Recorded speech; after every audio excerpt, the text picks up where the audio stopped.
हमारे लिए मजीद क्या हुक्म है बॉस, जेरी ने कहा। तुम साथियों समेत जा सकते हो, ये बंधे हुए हैं और नाडो भी यहाँ मौजूद है। और हाँ सुनो, अभी तुमने या तुम्हारे साथियों ने नफरात के बारे में किसी को कुछ नहीं बताना, क्योंकि अगर चीफ नॉर्मन को मालूम हो गया तो वो उनको बेहोशी के आलम में ही अपनी तहवील में ले लेगा, जबकि मैं चाहता हूँ कि मैं खुद उनसे पूछ गिछ करूँ। रॉबर्ट ने कहा। ये इस बात से आप बेफिक्र रहें, जेरी ने कहा, और फिर अपने साथियों समेत वो वापस चला गया। नाडो, रॉबर्ट ने जेरी और इसके साथियों के जाने के बाद नाडो को पुकारा, जो बेहोश लड़कियों के करीब खड़ा उन्हें इस तरह देख रहा था जैसे उसने जिंदगी में पहली बार लड़कियां देखी हों। ये इस पास नाडो ने चौंक कर कहा, इनमें से एक आदमी को होश में लाओ और अलमारी में से कोड़ा भी निकाल लाओ, ताकि अगर वो कुछ ना बताए तो उसके जिस्म के परहच्चे उड़ा दिए जाएं। रॉबर्ट ने कहा। बास, कोड़े मारने का हुक्म सिर्फ मर्दों तक ही महदूद रखना, दोनों लड़कियां तो बेचारी शक्ल से ही मासूम लगती हैं। नाडो ने मुस्कुराते हुए कहा तो रॉबर्ट बेइख्तियार हंस पड़ा। ठीक है, जल्दी करो और अभी हमें बहुत से काम करने हैं, रॉबर्ट ने कहा। तो नाडो ने आगे बढ़कर अलमारी से एक कोड़ा निकालकर उसे लपेटा और अपनी बेल्ट से लटका लिया। फिर उसने पानी की बोतल उठाई और अलमारी बंद करके वो वापस मुड़ा और फिर एक आदमी के सामने रुक गया, जिसके चेहरे पर बेहोशी के दौरान भी इंतहाई मासूमियत झलक रही थी। ये मासूम और सीधा सा आदमी है, ये फौरन ही बक देगा, नाडो ने बड़बड़ाते हुए कहा। और बोतल का ढक्कन हटाकर उसने एक हाथ से इस आदमी का मुंह खोला और बोतल में मौजूद पानी उसकी हलक में डालने लगा। थोड़ी सी जदोजहद के बाद 2 बूंद पानी जब इस आदमी के हलक में उतर गया तो नाडो एक तरफ हट गया। चंद लम्हों बाद जब इस आदमी के जिस्म में हरकत के आसार नजर आने लगे तो नाडो ने एक बार फिर उसे पानी पिलाने की कोशिश शुरू कर दी और इस बार हाथ से मिकदार में पानी उस आदमी की हलक से नीचे उतर गया। तो नाडो ने बोतल का ढक्कन लगाया और उसे एक तरफ रख दिया। फिर उसने अपनी बेल्ट से कोड़ा निकाला और उसे हाथ में लेकर हवा में चढ़ाना शुरू कर दिया। उसी लम्हे इस आदमी ने आंखें खोल दी। कुछ लम्हों तक तो उसकी आंखों में धुंध सी छाई रही, लेकिन फिर ये धुंध साफ हो गई और इस आदमी ने ना सिर्फ पूरी तरह आंखें खोल दी बल्कि उसकी आंखों में शऊर की चमक भी उभर आई। उसने बेइख्तियार उठने की कोशिश की, लेकिन रस्सी से बंधा होने की वजह से वो उठने की बजाय सिर्फ कसमसा कर ही रह गया। इस आदमी ने दाएं बाएं गर्दन घुमाई। तुम्हारा नाम क्या है? सामने कुर्सी पर बैठे रॉबर्ट ने कहा। माइकल। लेकिन तुम कौन हो और ये मैं कहाँ हूँ? माइकल ने कहा। उसके लहजे में हैरत थी। मेरा नाम रॉबर्ट है और ये मेरा असिस्टेंट नाडो है। तुम इस वक्त स्टार कैंप के सेकंड फेज की इमारत के एक कमरे में हो। तुम ये बताओ कि तुम और तुम्हारे साथी किस तरह वॉच टावर पर पहुंच गए थे? बोलो जवाब दो, वरना नाडो तुम पर इतने कोड़े बरसाएगा कि तुम्हारे जिस्म का एक एक रेशा अलहदा हो जाएगा। बोलो, रॉबर्ट ने चीखते हुए लहजे में कहा। लेकिन स्टार कैंप का इंचार्ज नॉर्मन था, तुम कैसे हो गए? माइकल ने कहा। तो रॉबर्ट और नाडो दोनों ही चौंक पड़े। उनके तसव्वुर में भी नहीं था कि ये लोग नॉर्मन को भी जानते होंगे। हाँ, वो भी मेरा ही बास है, लेकिन वो फेज़ 1 इमारत में रहता है, वहाँ ऑफिसेज हैं। हमारा ताल्लुक फेज़ 2 की इमारत से है, जहाँ स्टार कैंप में तरबियत देने वाले होते हैं। लेकिन तुम ये सब कुछ हमसे मालूम करने की बजाय खुद बताओ कि तुम कौन हो, कहाँ से और किस तरह वॉच टावर पर पहुंच गए? बोलो, वरना मैं नाडो को हुक्म दे दूंगा कि तुम पर कोड़े बरसाना शुरू कर दे। रॉबर्ट ने गसीले लहजे में कहा। नॉर्मन इस वक्त कहाँ है? माइकल ने उसकी बात का जवाब देने की बजाय एक बार फिर उल्टा सवाल कर दिया। नाडो, इस पर इस वक्त तक कोड़े बरसाओ जब तक ये बकना शुरू ना कर दे, रॉबर्ट ने इस बार हज़ियानी अंदाज में चीखते हुए कहा। तो माइकल की कुर्सी की साइड पर खड़े नाडो ने एक लहत कोड़े को हवा में चढ़ाया और दूसरे लम्हे पूरी कुव्वत से कोड़ा इसने माइकल के जिस्म पर मार दिया और कोड़ा लगने से माइकल का कोट और शर्ट दोनों फट गए।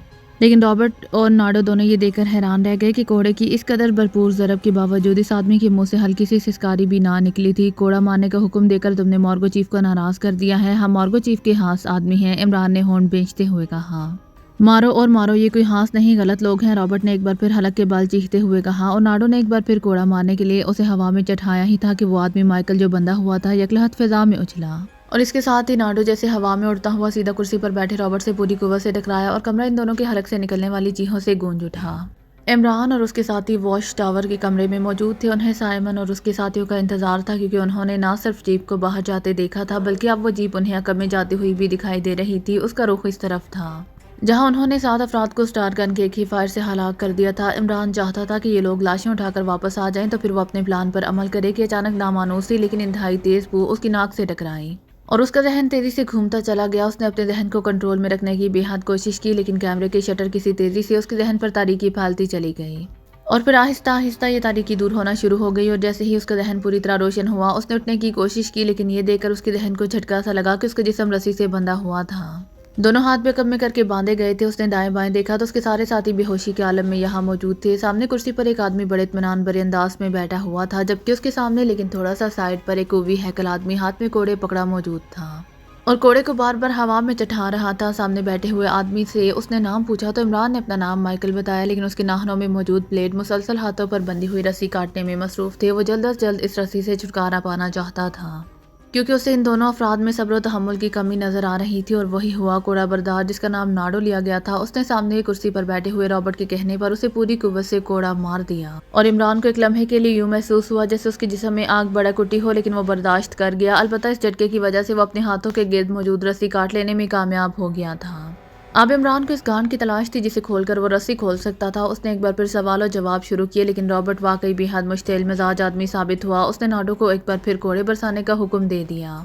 अब ये इमरान की खुशकिस्मती थी कि इससे पहले कि दूसरा कोड़ा उसे पड़ता, गांठ उसने ना सिर्फ तलाश कर ली बल्कि उसे खोल भी लिया। नतीजा ये कि रस्सी खुलकर नीचे गिरी, जबकि नाडो अभी कोड़े को हवा में चढ़ा ही रहा था कि इमरान यकलहत उछला और उसने दोनों हाथों से नाडो को पकड़कर ना सिर्फ उठाया बल्कि घुमाकर पूरी कुव्वत से रॉबर्ट पर दे मारा। और वो दोनों चीखते हुए नीचे गिरे ही थे कि इमरान ने आगे बढ़कर ना सिर्फ नाडो की कनपट्टी पर बूट की टो की ज़रब लगा दी, बल्कि इंतहाई तेजी से उठने की कोशिश करते हुए रॉबर्ट के सीने पर भी उसकी लात पूरी कुव्वत से पड़ी। और वो दोनों एक बार फिर चीखते हुए फर्श पर गिरे और चंद लम्हे लोट पोट होने के बाद साकत हो गए। तो इमरान ने बेख्तियार लंबे लंबे सांस लेने शुरू कर दिए। फिर वो तेजी से आगे बढ़ा और उसने कमरे का दरवाजा अंदर से लॉक कर दिया। फिर वो अलमारी की तरफ बढ़ गया। उसे मालूम था कि ऐसे डॉटिंग रूम्स में जो अलमारियां मौजूद होती हैं उनमें पानी की भरी हुई बोतलों के साथ साथ एमरजेंसी मेडिकल बॉक्स भी होते हैं। चुनांचे उसने अलमारी खोली तो उसका निचला खाना वाकई पानी से भरी हुई बोतलों से फुल था। उसने 2 बोतलें उठाईं और फिर उसने सफदर के हलक में पानी डाला तो सफदर के जिस्म में होश में आने के आसार नमूदार होने शुरू हो गए। तो इमरान ने आगे बढ़कर कैप्टन शकील के हलक में पानी डाला और फिर बोतलें वहीं रखकर वो मुड़ा और उसने रॉबर्ट को उठाकर इस कुर्सी पर डाल दिया जिस पर पहले उसे बिठाकर बांधा गया था। फिर नीचे पड़ी हुई रस्सी से उसने रॉबर्ट को कुर्सी के साथ इस अंदाज में बांध दिया कि वो आसानी से अपने आप को आज़ाद ना करा सके। उसी लम्हे सफदर ने कराहते हुए आंखें खोल दी। सफदर होश में आओ, हम खतरे में हैं। इमरान ने सफदर के जिस्म के गिर्द मौजूद रस्सी खोलते हुए कहा तो सफदर के जिस्म को बेख्तियार झटका सा लगा और वो पूरी तरह होश में आ गया। इमरान ने उसे मुख्तसर लफ्ज़ों में सारी सूरत हाल बताई और फिर बाकी साथियों को होश में लाने का कहकर वो कैप्टन शकील की तरफ बढ़ गया जो होश में आने की कैफियत से गुजर रहा था। उसने इसकी रस्सी भी खोल दी। फिर उसने फर्श पर पड़े हुए बेहोश पड़े नाडो को उठाकर साथ वाली कुर्सी पर डाला। फिर रस्सी की मदद से उसे भी बांध दिया। सफदर ने तनवीर टूलिया और सालिहा के हलक में पानी डाला, इसीलिए जब उसके सारे साथी पूरी तरह होश में आ गए तो इमरान ने उन्हें अपने होश में लेकर आने से इस रॉबर्ट और नाडो से निमटने की तफसील बता दी। ओ इसने तुम्हें कोड़ा मारा था, उसने तनवीर ने यकलहद इस तरह भड़कते हुए लहजे में कहा जैसे इमरान कोई मुकद्दस हस्ती हो और नाडो ने उसे कोड़ा मारकर इंतहाई तौहीन आमीज़ काम किया हो। हाँ, लेकिन इस बेचारे की दूसरी कोड़ा मारने की हसरत दिल में ही रह गई। इमरान ने मुस्कुराते हुए कहा उसने जुर्रत कैसे की हमारे लीडर को कोड़ा मारने की। तनवीर ने और ज्यादा भड़कते हुए लहजे में कहा फिर इससे पहले कि कोई समझता। तनवीर ने कोट के अंदरूनी मखसूस जेब से यकलहद तेजदार हंजर निकाला और फिर जैसे बिजली चमकती है तरह हंजर की चमक सबको महसूस हुई और पलक झपकने में हंजर उड़ता हुआ बेहोश नाडो की शहराग में उतरता चला गया। इसने जुर्रत कैसे की हमारे लीडर पर हाथ उठाने की। तनवीर वाकई बुरी तरह बफरा हुआ था। इसके साथ उसने आगे बढ़कर हंजर वापस खींच लिया जिसे खून बह रहा था, जबकि नाडो का जिस्म 2 झटके खाने के बाद ढलक चुका था। तनवीर अब उसके लिबास से हंजर साफ कर रहा था। ये तुम्हें गुस्सा इसीलिए आ रहा है कि नाडो ने इमरान को कोड़ा मारा था, हैरत है? सफदर ने मुस्कुराते हुए कहा इसमें हैरत की क्या बात है सफदर, इमरान इस मिशन में हमारा लीडर है और लीडर के साथ ज्यादती सबके साथ ज्यादती है। इस नाडो ने इमरान को कोड़ा नहीं मारा बल्कि मुझे कोड़ा मारा है, तनवीर ने जवाब दिया। इस इज्जत अफजाई का शुक्रिया तनवीर, तुम जैसा कदरदान ही तो लीडर का असल सरमाया होता है, वरना जूलिया तो सिरे से कदर ही नहीं करती। इमरान ने मुस्कुराते हुए कहा जूलिया के नज़दीक तुम कदर करने के काबिल बनोगे तो तुम्हारी कदर भी होगी। तनवीर ने मुंह बनाते हुए कहा तो सब बेख्तियार मुस्कुरा दिए। ये तफरीक क्यों कर रहे हो, तुम्हारी तरह मैं इस मिशन का भी तो लीडर हूँ। इमरान ने कहा वो डिप्टी चीफ है, समझे मेरी तरह, ये सिर्फ टीम के मेंबर नहीं है। तनवीर ने जवाब दिया तो सब बेख्तियार हंस पड़े। मेरे नज़दीक तनवीर इमरान से ज़्यादा कदरशनास है। ये इमरान ये तो इंतहाई खुदगर्ज वाक़े हुआ है। जूलिया ने मुस्कुराते हुए तनवीर की तारीफ करते हुए कहा तो तनवीर का चेहरा यकलहद गुलाब के फूल की तरह खिल उठा और इमरान समेत सब बेख्तियार हंस पड़े। उसी लम्हे रॉबर्ट ने कराहते हुए आंखें खोल दी तो इमरान और उसके साथी उसकी तरफ मतवज्जे हो गए। तनवीर ये हंजर मुझे दो, ये तरबियत याफ्ता आदमी है, आसानी से जुबान नहीं खोलेगा और हमारे पास ज़ाया करने के लिए एक लम्हा भी नहीं है। इमरान ने संजीदा लहजे में कहा तो तनवीर ने साफ शुदा हंजर इमरान की तरफ बढ़ा दिया। तुमने रस्सी कैसे खोल ली, कौन हो तुम और कैसे तुम वॉच टावर तक पहुंच गए? रॉबर्ट ने होश में आते ही अपना पुराना सवाल दोहरा दिया। अभी बताता हूँ, इमरान ने कहा और आगे बढ़कर उसने अपना वो हाथ घुमाया जिसमें हंजर मौजूद था। वार के साथ ही कमरा रॉबर्ट की चीख से गूंज उठा। अब इसकी चीख की बाज गश्त खत्म नहीं हुई थी कि इमरान का बाजू एक बार फिर घुमा और एक बार फिर कमरा रॉबर्ट की चीख से गूंज उठा। उसके दोनों नथने आधे से ज्यादा कट चुके थे। फिर इससे पहले कि रॉबर्ट संभलता, इमरान ने उसकी पेशानी पर हंजर के दस्ते से ज़रब लगा दी और रॉबर्ट की हालत खराब से खराब तर होती चली गई, लेकिन उसकी आंखों में अभी तक शऊर की चमक मौजूद थी। और फिर इमरान ने हंजर के दस्ते की दूसरी ज़रब लगाई तो रॉबर्ट की हालत वाकई हस्ता तरीन हो गई। आंखें बाहर को उबल आईं, चेहरा तकलीफ की शिद्दत से मसा हो गया। गो आंखों में रोशनी मौजूद थी लेकिन शऊर की मखसूस चमक गायब थी। तुम्हारा नाम क्या है? इमरान ने एक कुर्सी उठाकर रॉबर्ट की कुर्सी के सामने रखते हुए कहा। रॉबर्ट, मेरा नाम रॉबर्ट है। रॉबर्ट ने उसी लहजे और अंदाज में जवाब दिया जैसे लाशऊरी तौर पर बोल रहा हो, और इमरान के चेहरे पर इत्मीनान के तासुरात उभर आए, क्योंकि रॉबर्ट की ये हालत बता रही थी कि अब वो लाशऊरी तौर पर बगैर किसी हिचकिचाहट के सारी तफसीलात बता देगा। और इमरान का ख्याल दुरुस्त साबित हुआ। रॉबर्ट इमरान के सवालों के जवाब इस तरह दे रहा था जैसे कोई मातहत अपने चीफ को रिपोर्ट दे रहा हो। उसके जवाब सुनकर ना सिर्फ इमरान बल्कि उसके सारे साथी भी हैरत से एक दूसरे का मुंह देखते रह गए, लेकिन वो खामोश बैठे रहे। जब इमरान ने महसूस कर लिया कि अब मजीद कुछ पूछने के लिए बाकी नहीं रहा तो उसका हाथ एक बार फिर घूमा, और इस बार उसके हाथ में मौजूद खंजर रॉबर्ट की शाराग में उतरता चला गया। इसका हाथमा ज़रूरी था, वरना इसकी बाकी ज़िंदगी इबरतनाक अंदाज में गुजरती। इमरान ने कहा तो सबने इस बात में सर हिला दिए, क्योंकि वो भी जानते थे कि जिस शख्स का शऊर ख़त्म हो जाए उसकी ज़िंदगी किस हालत में गुजर सकती है। इमरान साहब, अल्लाह ताला का करम हो गया कि हम यहाँ पहुँच गए और इस रॉबर्ट ने हमें बेहोशी के दौरान हलाक नहीं किया। सफदर ने कहा, ये शख्स पहले अपना तजस्सुस दूर करना चाहता था। उसके नुक्ते नज़र से हम बन जाने के बाद बेज़रर हो चुके थे, इसीलिए उसने मुझे होश दिलाया। बहरहाल अब सबसे पहले हमें इस तहखाने में जाकर तमाम मशीनरी तबाह करनी है ताकि स्टार कैंप को ओपन किया जा सके। इसके बाद पूरे स्टार कैंप में बेहोशी की गैस फायर करने के बाद डॉक्टर हेराल्ड को तलाश करना है और इसके बाद मजीद प्रोग्राम बनाएंगे। इमरान ने कहा, बेहोश कर देने वाली गैस के पिस्टल तो वहीं वॉच टावर में ही रह गए हैं। सफदर ने उठते हुए कहा, हमें पहले वहां जाना होगा, आओ। इमरान ने कहा और इसके साथ ही वो भी उठ खड़ा हुआ। इमरान साहब, हमारे जाने के बाद यहाँ कोई भी आ सकता है और रॉबर्ट और नाडो की लाशें मिलने के बाद पूरे कैंप में हमारी तलाश शुरू हो जाएगी, इसीलिए बेहतर है कि हम इन लाशों को भी साथ ले जाएं और इन्हें वॉच टावर में डाल दें। सफदर ने कहा, नहीं, हमने अब तेज़ रफ्तार कार्रवाई करनी है। वैसे भी कमरे का दरवाज़ा अंदर से लॉक्ड है, इसीलिए जब तक कोई कार्रवाई नहीं होगी हम बेहोश कर देने वाली गैस फायर कर चुके होंगे। इमरान ने कहा तो सफदर ने इस बात में सर हिला दिया। साइमन अपने दो साथियों समेत लोहे की सीढ़ी चढ़कर ऊपर वॉच टावर की तरफ बढ़ा चला जा रहा था। उसके साथी उसके अकब में आ रहे थे। साइमन के चेहरे का रंग फीका पड़ा हुआ था। उसकी सारी कार्रवाई बेसूद और बेकार साबित हुई थी। नॉर्मन ने लाशों को किसी भी तरह पाकिस्तानी एजेंट तस्लीम करने से इनकार कर दिया था, जबकि साइमन का अब भी यही ख्याल था कि ये पाकिस्तानी एजेंट ही हो सकते हैं, क्योंकि इनके अलावा और दूसरे लोग उसके ख्याल के मुताबिक इधर नहीं आ सकते थे। और फिर वो झाड़ियों में खड़े होकर जिस अंदाज में कैंप की अकबी दीवार और वॉच टावर को देख रहे थे, इससे भी उसका यही ख्याल था कि ये पाकिस्तानी एजेंट हैं। लेकिन बावजूद शदीद कोशिश की उनके मेकअप वॉश ना हो सके थे और यहीं आकर उसे चीफ नॉर्मन की बात मानना पड़ी थी। काश ये पाकिस्तानी एजेंट साबित हो जाते तो मेरा मुस्तकबिल रोशन हो जाता, साइमन ने बड़बड़ाते हुए कहा। और फिर वो आखिरी सीढ़ी चढ़ते हुए वॉच टावर पर पहुंच गया। उसके पीछे उसके दोनों साथी भी ऊपर आ गए। दूरबीन मुझे दो और बाकी सामान अंदर रख दो, साइमन ने कहा तो उसके एक साथी ने अपनी पुश्त पर लदे हुए चमड़े के बैग को नीचे उतारा। उसे खोलकर उसमें से एक दूरबीन निकालकर साइमन की तरफ बढ़ा दी। बॉस, एंटी एयरक्राफ्ट गन को तो फायरिंग के लिए तैयार करना है, दूसरे साथी ने पूछा। उसकी कमर पर भी एक बड़ा बैग लदा हुआ था। नहीं, अभी लॉर्ड डोरोथी का हेलीकॉप्टर आना है, ख्याल रखना ऐसा ना हो कि तुम उसे ही उड़ा दो और हम सब बेमौत मारे जाएं, साइमन ने उसीले लहजे में कहा। क्या लॉर्ड साहब खुद आ रहे हैं स्टार कैंप? दूसरे साथी ने हैरत भरे लहजे में कहा। ओ नहीं, वो हेलीकॉप्टर पाकिस्तानी एजेंटों की लाशें ले जाने के लिए भेजा गया है, इसीलिए तो चीफ नॉर्मन परेशान था कि अब वो क्या जवाब देगा, साइमन ने मुंह बनाते हुए कहा।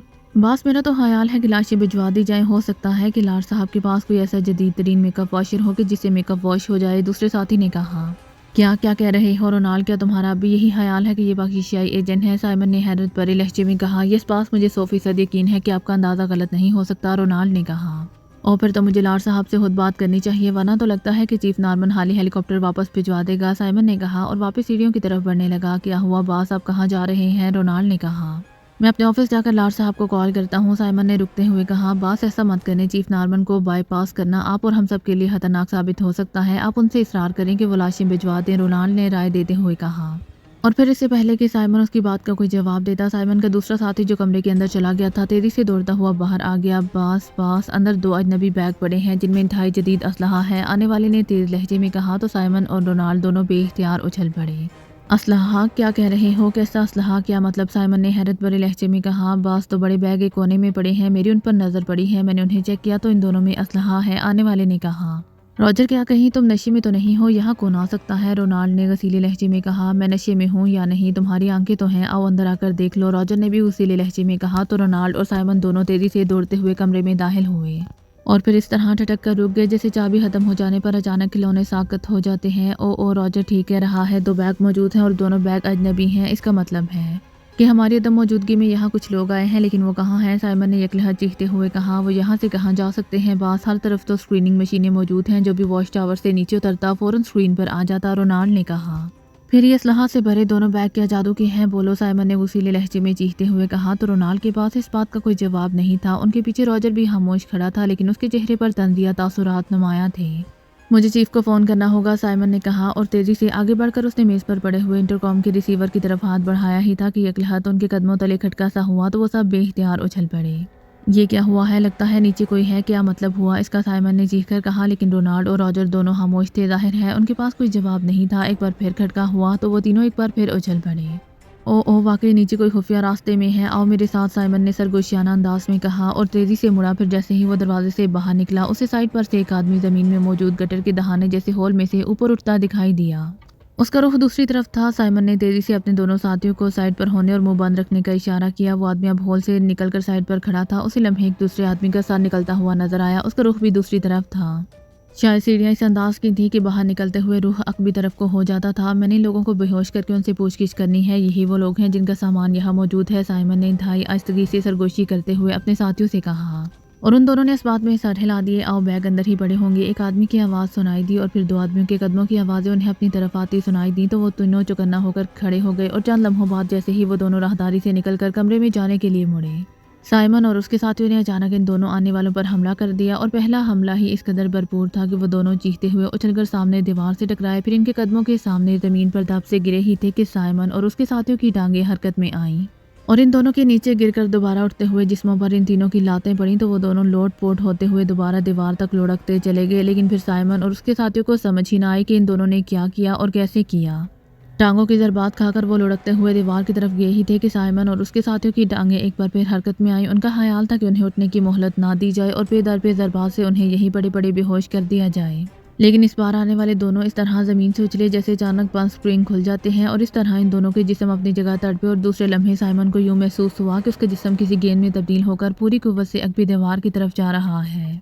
उसने अपने जिस्म को हवा में ही फैलाने की कोशिश की, लेकिन उसकी रफ्तार इस कदर तेज़ थी कि सिर्फ सोचने में ही वो दीवार तक पहुंच गया। फिर एक ज़ोरदार धमाके के साथ ही उसे अपने जिस्म के अंदर बैक वक्त बहुत सी चीज़ें टूटने की आवाज़ें सुनाई दी और फिर ये आवाज़ें किसी गहरे अंधेरे कुएं में डूबती चली गईं और आखिरी एहसास जो इसके जहन में उभरा वो यही था कि बेहोशी या मौत इन बहुत सी तकालीफ का वाहिद इलाज है, क्योंकि दीवार से टकराने से उसके पूरे जिस्म में खौफनाक दर्द की तेज़ लहरें जिस तरह फैलती चली जा रही थीं वो भी साथ ही गहरे और तारीक कुएं में डूबती चली गईं और जहन पर छा जाने वाली तारीकी सुकून की चादर की तरह उसके एहसासात पर फैलती चली गई थी। एक बड़े हेलीकॉप्टर की पायलट सीट पर इमरान बैठा हुआ था। वो यूरोपी मेकअप में था, जबकि साइड सीट पर जूलिया और अकब में उसके साथी मौजूद थे, लेकिन वो बेंच नुमा सीट पर बेहोशी के आलम में पड़े हुए थे। इमरान और सफदर का वॉच टावर पर अचानक साइमन और उसके दो साथियों से टकराव हो गया था और अचानक हमले की वजह से वो अपने आप को फौरी तौर पर संभाल ना पाए थे। लेकिन जैसे ही इस अचानक अवदाद से जहनी तौर पर संभले उन्होंने इन तीनों को आसानी से संभाल लिया। फिर सफदर ने असलहा के बैग और एक आदमी को कंधे पर लादा, जबकि इमरान ने बाकी दोनों को, और वो दोनों एक बार फिर सीढ़ियां उतरकर इस रास्ते से होते हुए वापस मशीनरी रूम में पहुंच गए। ऊपर का रास्ता और नीचे से जाने वाला रास्ता दोनों इन्होंने वापसी पर बंद कर दिए थे ताकि कोई और आदमी इस रास्ते को खुला पाकर मशकूक ना हो जाए। यहाँ इमरान के बाकी साथी मौजूद थे। वो इन अफराद को देखकर चौंक पड़े। सफदर ने उन्हें इनके बारे में बताया तो वो इन्हें लेकर दोबारा इस कमरे में आ गए जहां उन्हें बांधा गया था। फिर उन्हें होश में लाकर जब उनसे मालूमात की गई तो पता चला कि ये वही लोग हैं, साइमन और दोनों साथी जिन्होंने स्टार गन फायर करके इन लोगों को हलाक किया था, जिन पर उन्हें पाकिस्तानी एजेंट होने का गुमान हुआ था। बहरहाल साइमन से इमरान को नॉर्मन के बारे में ज़रूरी तफसीलात और लॉर्ड डोरोथी की रहाइश का और वहाँ से आने वाले हेलीकॉप्टर के बारे में मालूमात हासिल हो गई तो साइमन और उसके दोनों साथियों को हलाक कर दिया गया। इसके बाद इमरान ने गैस पिस्टल बैग से निकाले और एक सफदर को देकर एक बार फिर वो दोनों खुफिया रास्ते से वापस वॉच टावर पर पहुंच गए, क्योंकि इस गैस को फायर करने के लिए उन्हें खुली फ़ज़ा की ज़रूरत थी। और थोड़ी देर बाद उन्होंने 10-12 के करीब कैप्सूल फायर कर दिए, चूँकि इस गैस के असरात जिस तेज़ी से असर करते थे उतनी ही तेज़ी से फ़िज़ा में गायब हो जाते थे। इसलिए गैस फायरिंग के बाद वो 10 मिनट तक वहीं रुके रहे। अलबत्ता उनकी कोशिश थी कि वो हताउल बसा सांस रोके रहें, लेकिन इसके बावजूद उनके जहनों पर तारीकियों ने गलबा हासिल करने की कोशिश की, लेकिन उन्होंने अपने आप को कंट्रोल में रखा। ये तो बेहद ज़ूद असर और ताकतवर गैस है, हमारे साथी भी तो बेहोश हो गए होंगे, सफदर ने कहा। हाँ, लेकिन अलमारी में पानी की बोतलें मौजूद हैं, उन्हें होश में लाया जा सकता है। मुझे दरअसल इस नॉर्मन की तलाश है। मैं चाहता हूँ कि इस हेलीकॉप्टर के आने से पहले इस नॉर्मन से मिल लूँ, इमरान ने कहा। फिर वो दोनों वापस इस रास्ते पर नीचे पहुँचे तो उनके साथी वाकई बेहोश थे। इमरान ने कमरे का लॉक दरवाज़ा खोलकर बाहर निकल गया, जबकि सफदर ने अलमारी से पानी की बोतलें निकाली और अपने साथियों को होश में लाने की कोशिश में मसरूफ़ हो गया और थोड़ी देर बाद वो अपनी कोशिश में कामयाब हो गया। उसके सारे साथी होश में आ गए। फिर ये सभी कमरे से बाहर निकले और थोड़ी देर बाद उनका टकराव इमरान से हो गया, जो एक ऑफिस नुमा कमरे में मौजूद था। ये नॉर्मन है, इसे कुर्सी से बांध दो और होश में लेकर आओ, इमरान ने कहा, और इसके साथ ही उसके हुक्म की तामील कर दी गई और फिर नॉर्मन होश में आ गया। عمران نے اسے تفصیلی پوچھ گچھ کرنے کے بعد اس کا خاتمہ بھی کر دیا اور پھر میز پر موجود ٹرانسمیٹر پر کال آنی شروع ہو گئی تو عمران نے بطور نارمن اسے اٹینڈ کیا۔ کال ہیلی کاپٹر پائلٹ کی طرف سے کی گئی تھی، وہ اسٹار کیمپ پہنچنے ہی والا تھا۔ عمران نے نارمن کی آواز میں اسے ہدایات دی اور پھر ٹرانسمیٹر آف کر کے وہ صفدر کو ساتھ لے کر عمارت سے نکل کر اس جگہ پہنچ گئے جہاں ہیلی کاپٹر نے لینڈ کرنا تھا۔ تھوڑی دیر بعد بڑا ہیلی کاپٹر فضا میں نظر آنے لگا، پھر آہستہ آہستہ ان کے قریب پہنچ کر مخصوص جگہ پر ٹھہر گیا۔ ہیلی کاپٹر کے رکنے کے کچھ دیر بعد پائلٹ نیچے اترا تو صفدر نے آگے بڑھ کر اسے مصافحہ کیا اور اس کے ساتھ ہی اس کا دوسرا ہاتھ بجلی کی سی تیزی سے گھوما اور پائلٹ رمزے کھڑی ہتھیلی کے بھرپور وار کے ساتھ ہی اچھل کر نیچے گرا کہ صفدر نے اس کی کن پٹی پر لات جما دی اور رمزے ایک جھٹکا کھا کر ساکت ہو گیا۔ وہ بے ہوش ہو چکا تھا۔ صفدر اسے اٹھا کر عمارت کے اندر لے گیا اور وہاں عمران نے اسے ہوش میں لا کر اسے لاڈ ڈروتی اور اس کے محل کے بارے میں تفصیلی پوچھ گچھ کی اور پھر اسے بھی ہلاک کر دیا گیا۔ اس کے بعد عمران نے دونوں عمارتوں میں مخصوص جگہوں پر وائرلیس چارج انتہائی طاقتور بم رکھ دیے اور خود اس نے نارمن کی نشاندہی پر اپنے کمرے میں بے ہوش پڑے ہوئے ڈاکٹر ہیرال کو ڈھونڈ نکالا۔ ڈاکٹر ہیرال نے پلاسٹک سرجری کرا کے اپنا چہرہ مستقل طور پر تبدیل کر لیا تھا، لیکن عمران نے ڈاکٹر ڈونلڈ جس نے پلاسٹک سرجری کی تھی سے مل کر ڈاکٹر ہیرال کی سرجری سے پہلے اور سرجری کے بعد کی دونوں کی تصویریں حاصل کر لی تھیں، اس لیے وہ ڈاکٹر ہیرال کو آسانی سے پہچان گیا تھا۔ نارمن سے اسے معلوم ہو گیا تھا کہ ڈاکٹر ہیرال اپنے ساتھ ریورس سرکل کا فارمولہ بھی لے کر آیا تھا جو نارمن نے اپنے قبضے میں لے کر اپنے آفس کے مخصوص سیف میں رکھ دیا تھا تاکہ محفوظ رہے۔ یہ فارمولہ بھی عمران نے سیف کھول کر حاصل کر لیا تھا جو اس وقت بھی اس کی جیب میں موجود تھا۔ عمران صاحب آپ اسٹار کیمپ کو تو اڑا دیں، پھر اس لاڈ کو بھی دیکھ لیں گے، صفدر نے کہا۔